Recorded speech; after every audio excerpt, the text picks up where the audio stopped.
Hello, everyone, and welcome to Whale FM Makersplace Edition.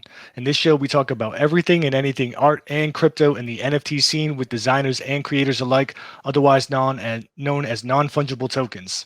Our guest today is Dakarai Akil, the LA-based creative by way of Cleveland, who's brought his signature style of evocative collage work to bring us sleep, an audio-visual experience that explores the dreams of a Black man navigating life in America through the lenses of Black surrealism and Afrofuturism. Takari, thank you so much for joining us today. Thank you for having me. I appreciate y'all.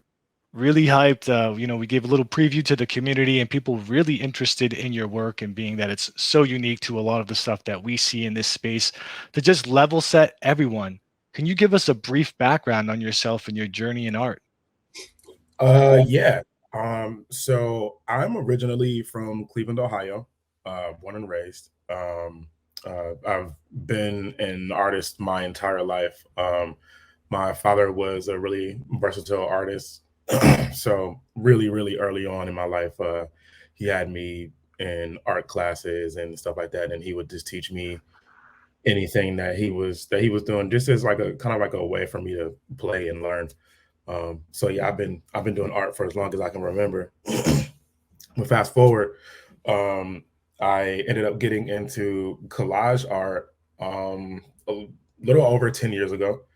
And I fell in love with it way more than any other medium that I've ever worked with. Collage seems to be the most suitable for me as a person. I like to say I'm a very impatient person, and collage works for me because I can knock out a good collage in like 20-30 minutes or so, as opposed to working on a painting. It might take me 2 weeks to a month, you know. So yeah, the stuff that you're seeing right here, this is all made from found imagery that I find in old magazines and photo books and stuff like that, and I just basically destroy um, the paper that I find and reconstruct it into making these dreamlike visuals that you see right here.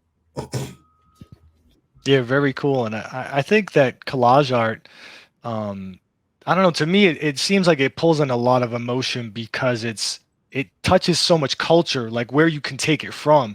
And so I love Yeah, when people can play with it. I'm looking at some of your pieces, and like you can play with something that's obviously, the source has different meaning. And then when you put it in together with these different pieces, it takes on a whole new life. exactly. It takes on a whole new life of its own. Honestly, it's really difficult to even approach it with an idea in mind because you're dealing with found imagery. So when you're putting these collages together, it's like the finished product ends up telling its own story. Now, just to rewind a little bit, I was reading some of your background and I found it like your journey really incredible, quite honestly. So your dad's showing you a lot of cool art stuff. You're interested in it, you're touch and go with it.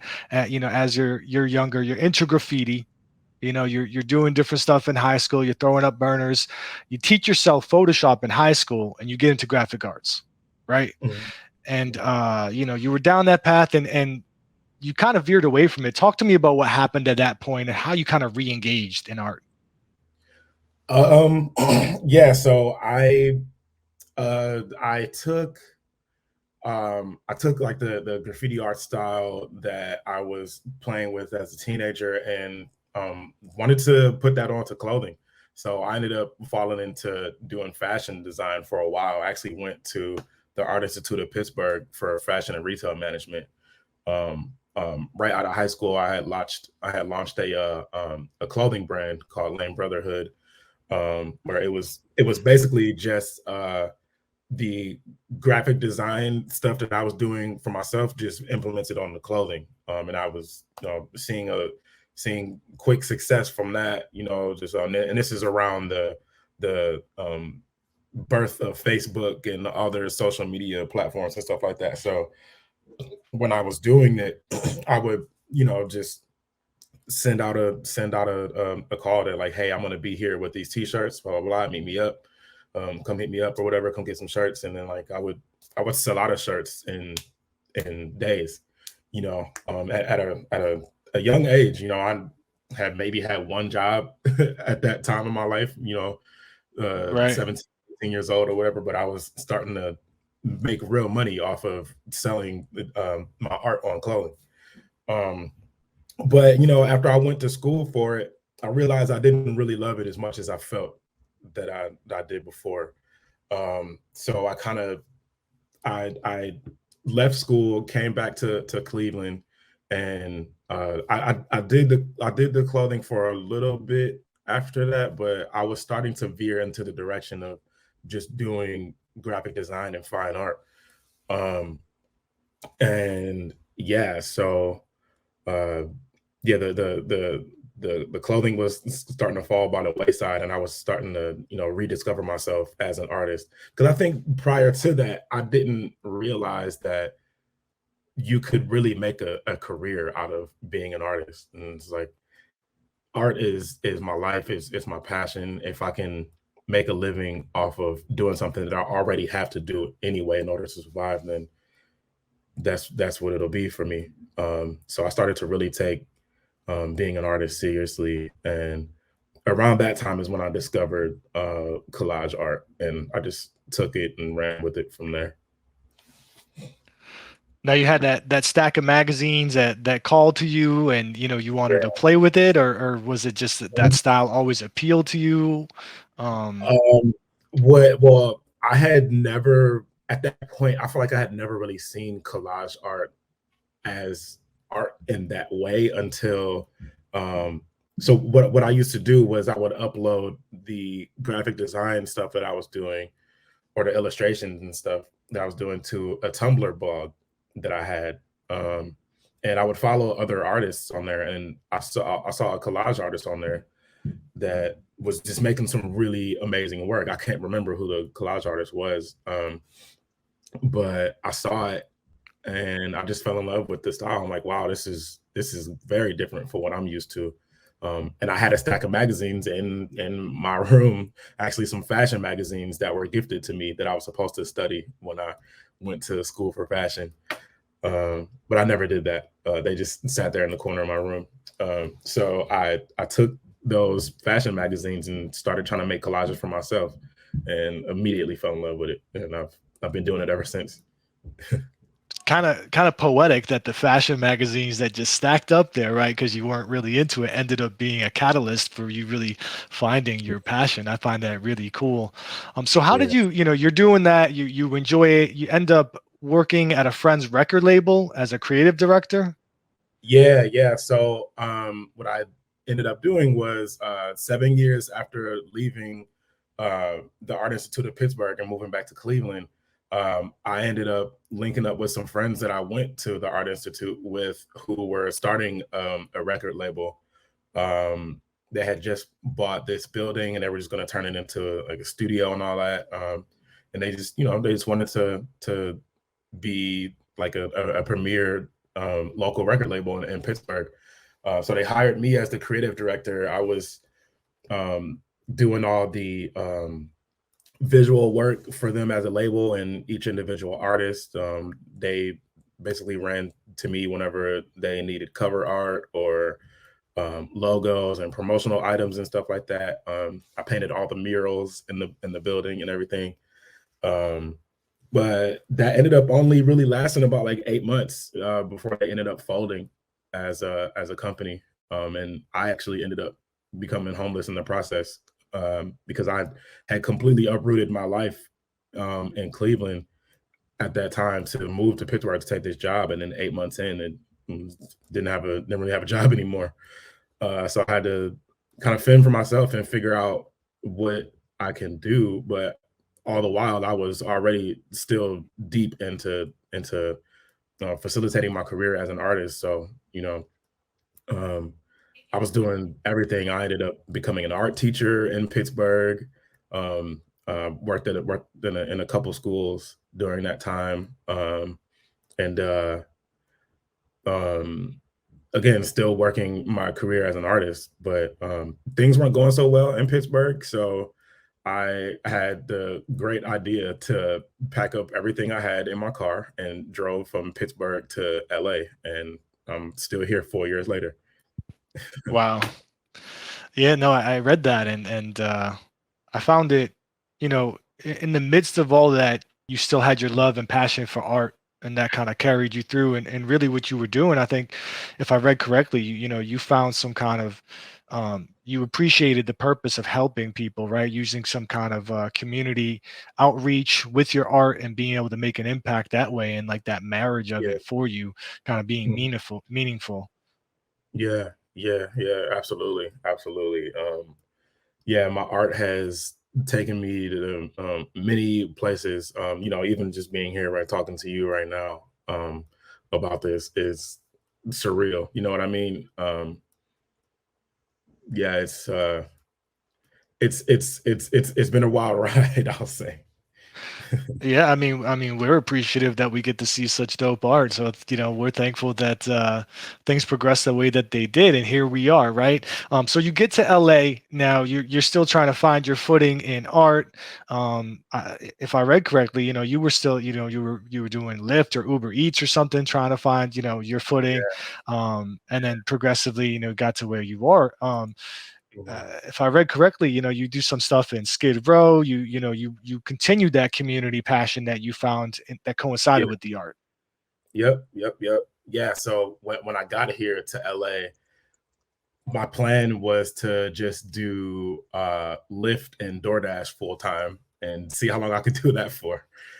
I did that for my first 8 or 9 months here in LA, just and it was a great way for me to learn the city, just driving around and all that stuff like that and meeting people and stuff. So yeah, I did Lyft and DoorDash full time for a while. But then I ended up well, that really wasn't working for me because I had put like over 50,000 miles on my car within my first 3 months just doing that.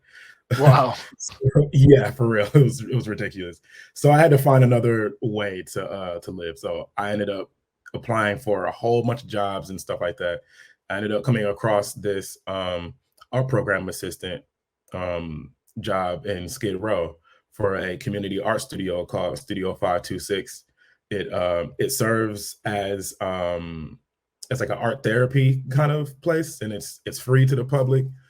People in the Skid Row community can come and utilize the space as their studio, as a place to store their work, and and also just a place to come in and just relax and get away from the madness outside.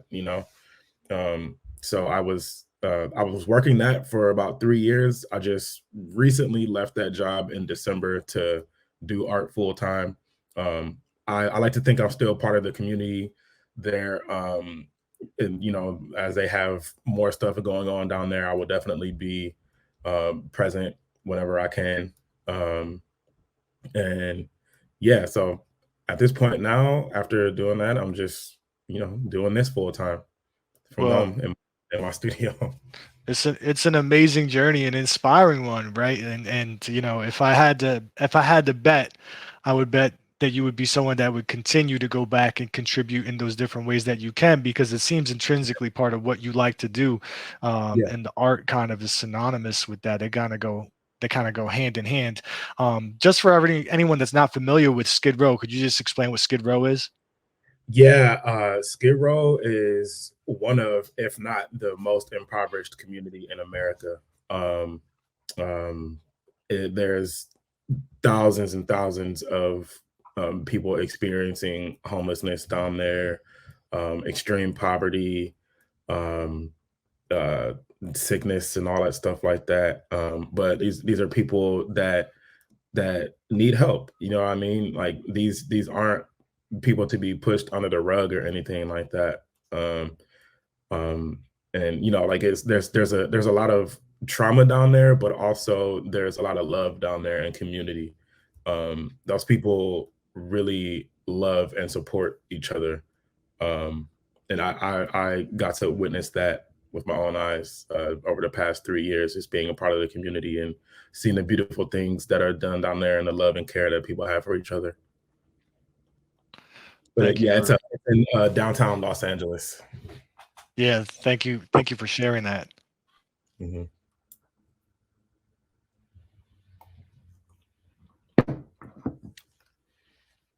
So, uh, you know, we talked about Black surrealism and Afrofuturism at the forefront when I introduced you. How would you characterize your aesthetic and your art style? I think it just comes from my upbringing. I grew up with black art in the house, and then also my dad was heavy into sci-fi and stuff like that. So I just kind of took both of those early life experiences and kind of blended them together into my art style. Just like um, seeing black art is like a common thing for me in the home, not so much out in the world, but in the home I saw that. And then bringing in my shared love for sci-fi film and stuff like that. Right. I even saw a piece with Hogan slam, clothesline and Andre in there or something. It got me all hyped up. So I love the various elements that you have. Yeah. And For those, oh, go ahead, Fabio. I was just going to ask, for those who may not be too familiar, what Black surrealism and Afrofuturism are, as far as like an art genre and style. How can I explain that? It's kind of difficult to explain, I guess. But it's just like a tie between um um seeing seeing black people represented in futurism. Like I'm sure people are familiar with futurism as a style of art, or, and the sci-fi genre and stuff like that. So it's for me, my take is to make myself and people that look like me present in that, because you don't see that often. Yeah, it's almost like it shouldn't seem jarring, right? But it is, and that's a social statement in itself, right? That you don't typically associate some of these scenes and some of these genres or whatever with that Mhm. depiction, unless you're exposed to it, like yourself and someone that came up with it. And so then that's a natural, I guess, how you would envision it and see it, which is, makes sense why your collection here, Sleep, kind of, follows thematically in that vein. Yeah. Can you talk to me a little bit about, the name of the collection, Sleep? What does it mean? What does it embody? So I named it Sleep because each piece that is in this collection is like a representation of a dream had by a black man navigating his life in America. Um, we we call ourselves free. We say we live in a free country and all that, but it's not as free as we think that it is. We definitely experience freedom, like a sense of freedom here, but not not to its fullest extent. You know what I mean? Like the dreams Right. and fantasies that are depicted in these NFTs that I designed is, to me, in my eyes, what true freedom looks like. But it's something that you only would see, that we can only see now in our sleep when we're dreaming. Right. I'd love if you could just walk us a little bit through each of the pieces. Now, I know that that's a particular sticking point. I'm not trying to ask you what it means to you because I saw that conversation, but just a little bit of, just a little bit so we could show everybody and you can just touch on, what your inspiration or what you wanted to lead people to and leave them at to try to interpret. Yeah,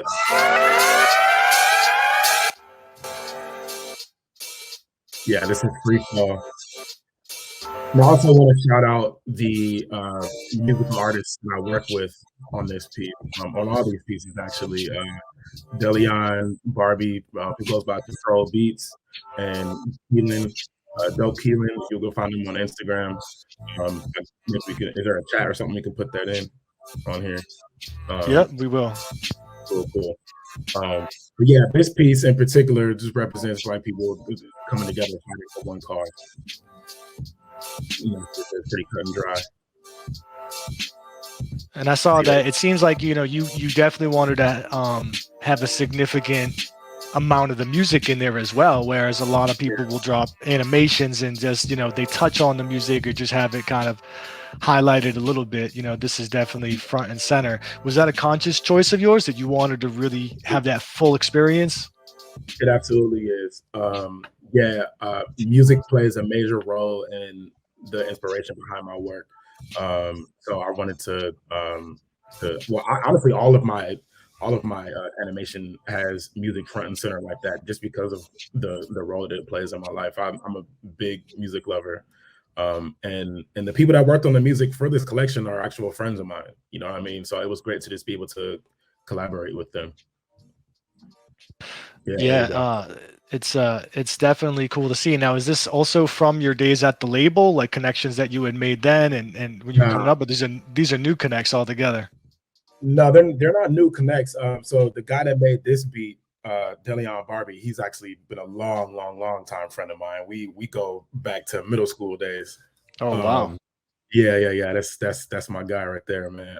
Yeah, you see from Cleveland, Ohio. And then also Keelan, though he's from Ohio, I met him when I first moved here to LA. He's from Youngstown, Ohio, but yeah, we have mutual friends um, back in Cleveland. But so when I got out here, I connected with him. He's one of the first people I connected with when I moved to LA. Right. Maybe you both move with some Cleveland energy there. Yeah, Uh, yeah. how about The Alchemist? So The Alchemist is actually inspired by the book, The Alchemist. That book was very pivotal for me on my journey. Um, and I think around the time I made this, I had realized that it might be time for me to revisit that book, just to put my life into perspective a little bit more. So I ended up making this one for that. Yeah. Very cool. This is another beat by Deleon.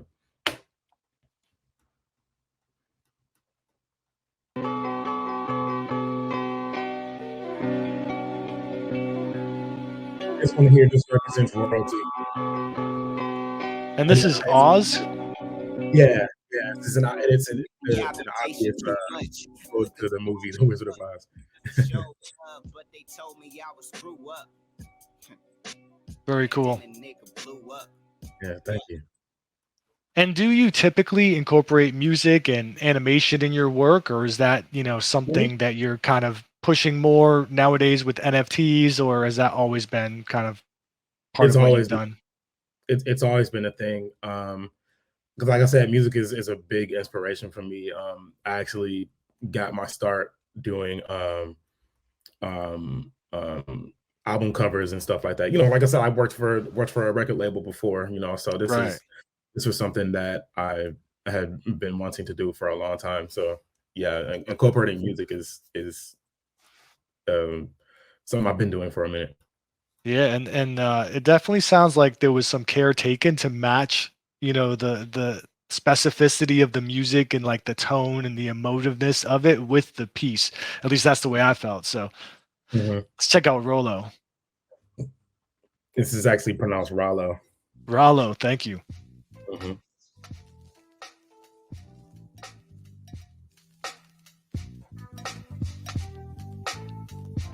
And so where were you at with this one? What was kind of the approach? This one was kind of like an ode to soul music. Black music is soul music.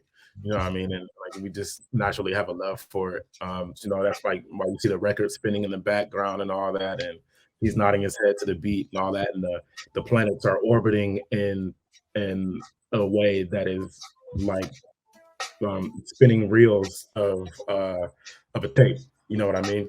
Um, Yes. it's like an ode to soul music. I love soul music.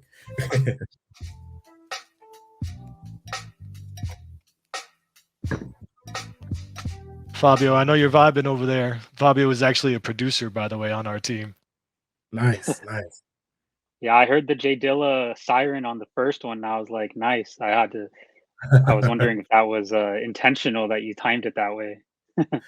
No, honestly, it's crazy the way that it works out because I don't make these pieces to the songs. The songs are the last touch to it. So I'll just find a song that fits what I made visually. And then sometimes, things happen on beat, but it's just natural. Like I didn't actually plan for it to happen that way. It just happened to come out like that. And it just works its own magic. That's beautiful. It's almost like you're doing collages with your audio visual work on top of your already existing collage. Exactly. There's layers to this, Fabio. There's Definitely. layers. Yeah, I got a major issue. They preaching all that team shit and try to play against you. What's the motive? I've been hitting chauffeur switching motors, even back the model that's from Nova Scotia. She's staying out in Hollywood until the month is This one over. is another ode just to Black culture, like Black exploitation films from back in the 70s. The revolutionary main character out there fighting for the community against corruption and injustice and stuff like that. So that's Jim Kelly there in the center. I gotta say, watching this got me hyped up. Like I wish this was a movie I was about to watch right now. Yeah, it's pretty fire with this music for sure. Mm-hmm. Thank you. Well, thank you so much for giving us some insights onto the individual pieces. But I saw the conversation. I think you said you were speaking with your mother, and sometimes people will ask you, well, what does this mean? And you really like people to feel and have a reaction, right? And that's kind of the beauty of art. It can mean different things to me than it could to you or Fabio, and so on. Exactly, because it can be somewhat of a cop out to ask me what it means instead of the viewer doing the work of just listening to themselves when they see it. And because I can't tell you that what you feel when you look at it is wrong. Whatever you see or whatever, and whatever that piece tells you is what it tells you. And I can't just tell you that no, that's not what that is. Right. Well, super excited to be able to talk to you about these. These are definitely dope. What would you say were some of your major influences that went into shaping, your style as far as your interpretation of art in any form, music, artists, other things that you saw in the world that helped kind of put this recipe together that's so unique that you bring? Definitely the music that I listen to. I'm a hip hop head through and through. Madlib is one of my favorite artists of all time, and honestly, I feel like the music that he makes is very similar to the way that I create visually. So I would say that, and just like sample heavy music, like Fabio mentioned Jay Dilla, like stuff like that. Like I feel like what those kind of guys are doing is what I do visually. Just down to the whole process of me putting them together. I actually have to go dig for the magazines that I'm using, the magazines and books that I'm using to make these pieces, just as a DJ or producer goes digging for records and all that. And then selecting the specific ones that I'm going to use and all that, and just like having like a big pile of magazines just around me and all that. So yeah, there's all kind of stuff, just like music, and it's like sample heavy music and stuff like that. And then also just my own life and my own experiences. Is out in the world, is navigating the world as a Black man. You know what I mean? This collection, Sleep, is very much so just like about my real life experience. Because those are the kind of things that inspire me, just the real life experiences. Right.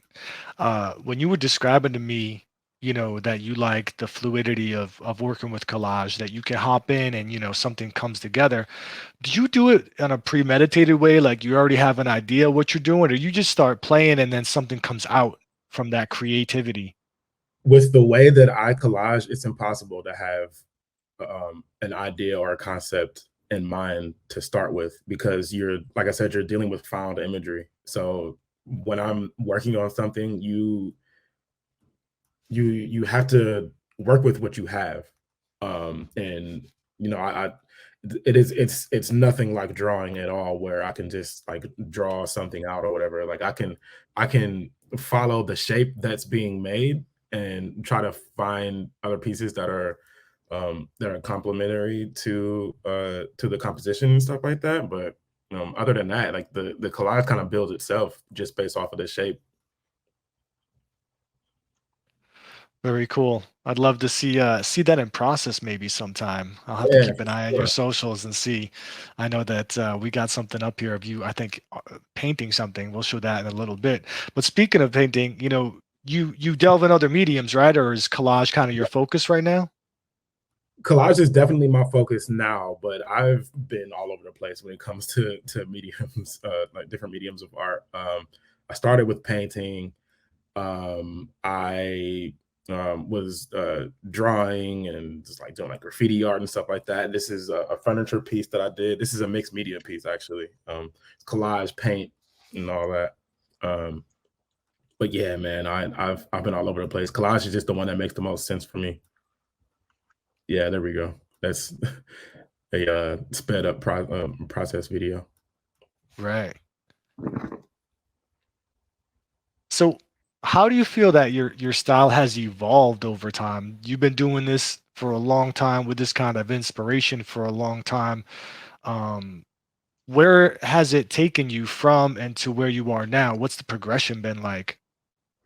It's been crazy, man. I think all artists who have been doing it for a long time can probably agree that when you first start out, you don't really have a voice. You're kind of just imitating what you like.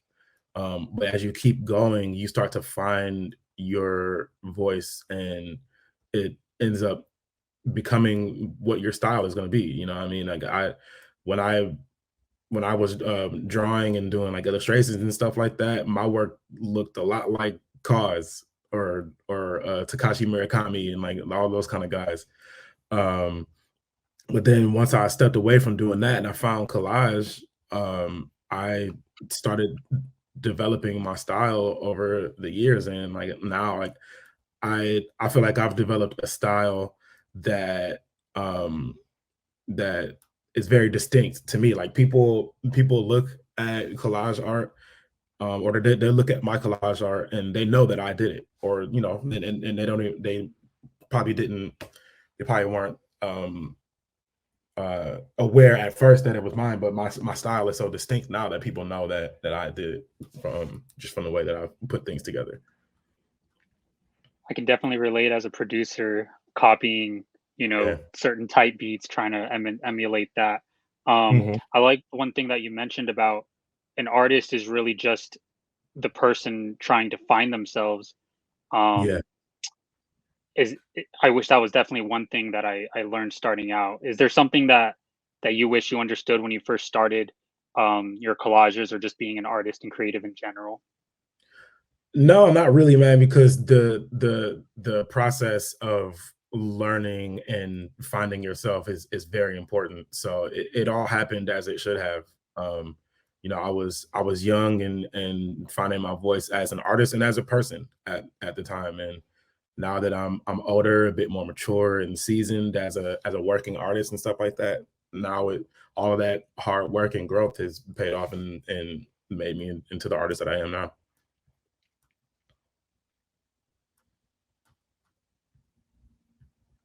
So talk to me a little bit about, you're doing this incredible work. You're in LA, published 2 books, which is incredible, by the way. You're published in Reader's Digest, Wired, New York Times. How many books? 3 books. 3 books. I Three just I books, just which did is my third I just did my 3rd last November. awesome. Awesome. So you have all this going on. How'd you find your way into crypto art in the NFT space? Actually, the guys that are presenting this collection, IV Gallery, they introduced me to the whole thing. I was completely unaware of it until they approached me and asked me about it a little over a year ago. They invited me over to their space and just gave me a breakdown of what NFTs are, and they expressed interest in working with me and putting me together as an NFT creator. I don't want to call myself an NFT artist because I have been an artist for way longer than that's Right. even been. But I do NFTs now. Yeah, I've seen that. I've seen that particular point talked about by a number of creatives. Right? They're like, I don't, you're not a book artist or a canvas Yeah, artist, right? Like you're an artist, and NFTs is just another medium for it. Are exactly. you spend some time in the space, like checking out other artists, or are you still kind of finding your footing and focusing on creating? I'm still finding my footing. This is all still so new to me. Um, Right. it's really cool what I'm seeing. Like a lot of like real artists out here like making some amazing stuff and getting their just due for it. So like I'm glad to be a part of it. Yeah, we're glad you're here. Murakami, who you mentioned, is on the precipice of launching his own project as well, right? It seems like a lot of people have come to understand the value proposition of it for creatives and for collectors to really appreciate the art and democratize it so it's accessible. A lot of great things that the space provides. So happy that you're a part of it. Um, what are your thoughts on the space and empowerment that kind of gives creatives? There's a lot of discussion amongst artists that there was a lot of gatekeeping involved. It was hard to reach directly to people that would appreciate the art. I even see people that were making cover art for albums, like you're saying, and they're like, "Hey, someone would hit me up and say, do this for exposure. Or I'll give you $50 or something." Right? It's like a different paradigm to be in this kind of community. Yeah, no, I think it's great that that artists are able to do this and to actually take control of what they're getting out of this. You know what I mean? I love how NFTs kind of give the power back to the artists. It just makes sense, what I mean, and it's about time something like this has come around. So I'm appreciative of it for sure. Yeah, it's exciting for us and us people that appreciate art and love art as well, right? Like all this stuff that is really empowering people and empowering the arts and creative people to do what they do and focus on it and make more of it. Some people are moonlighting, right? I talked to a producer and a musician who was working at Denny's or something and trying to do his amazing music at night, and now they can focus on that. So that's definitely cool. I had some questions from the audience I would love to run by you Okay, if you have a cool. few more minutes for us. Sure. Someone had asked on this particular piece if there was any symbolism intended with the rainbow. No, there wasn't actually. I just really love playing with colors. To be completely honest, I really love colors. This is from the Apple logo or something like that. Um yeah, color like playing with colors is another love of mine outside of making collages. And which is crazy because in college I failed color theory. But but yeah, playing with colors is just really fun to me. And it just it makes the center image pop more, with it just being black and white. Yeah, definitely. Mhm. Definitely. Fabio, I think when we were talking about this interview today, you had a question on the colors as well. Yeah, when I was going through your like portfolio on your website, I noticed you had a lot of red accents just kind of sprouted out everywhere. I didn't know if that would had any significance or not. It does actually. The so if you notice, on probably 99.5% of the collages that you'll see me make has a red square in the top right corner. The For me, that's my symbol to let you know that I made the collage. So like I have people sometimes sending me collages that they found on the internet and that they think that I might have made, and like my answer will always be, if there's no red square in the top right corner, I didn't make it. It's That's like my beautiful. signature. It's just like a signature, or like my symbol, like how Prince had his symbol at one point where he wasn't going by Prince. He just had the symbol. You know what I mean? That's my symbol. I love it. It was so subtle that I didn't even notice it until Fabio brought it up, and I was like, you know what? You're right. That's in almost every single one of them. Yeah, yeah. and the ones that it's not in, I either forgot or it just didn't fit. Right. Right. And so, I know you're new to the NFT space and kind of, you're feeling your way around. There's some discussions happening often about, culture and how that's going to be represented in this space, because of what's put at the forefront, because of accessibility for communities that can get involved and can get involved. Um, do you have any thoughts on representation in the space, or are you still kind of, feeling it out and trying to understand the lay of the land? I'm still trying to figure it out, to be honest, man. Like I know of a lot of other black artists and people of color and women and non-binary people who are doing stuff like this or whatever, and like they may not be on like a larger scale with it, but yeah, I mean, representation of course is very, very, very important and very important to me. But I'm personally just not that knowledgeable about this space yet to even make a comment on that right now, to be honest with you. Right. Well, I'm glad that you're here impacting it with all the positive ways that you do, and I'm sure you'll continue to do, carrying forward. Hmm. Hmm. Absolutely. So we have this drop today. You're new to the NFT space. Do you have something on deck? What's next for you, or what do you have planned for your next set of creative endeavors? Actually, Ivy Gallery is giving me a solo art show, a physical show later on this year. So definitely keep your eye on my socials to get updates on that. And yeah, that's my big focus right now, is working on the rest of the stuff that me and Ivy Gallery have cooking up for the rest of the year.